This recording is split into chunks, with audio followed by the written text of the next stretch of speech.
Hao vijana walifanya hatujafurahia. Kwa hivyo hata ile hasara tumeona sio mzuri. Tungeomba wazazi waongee na watoto wao. Hii mambo ya kuchoma shule iishe.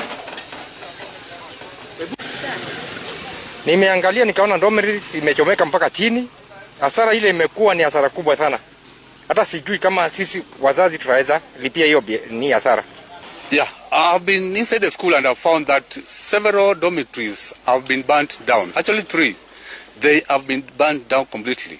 And also the boys were stoning the window panes. They've been broken. So the damage that is here is going to the billions.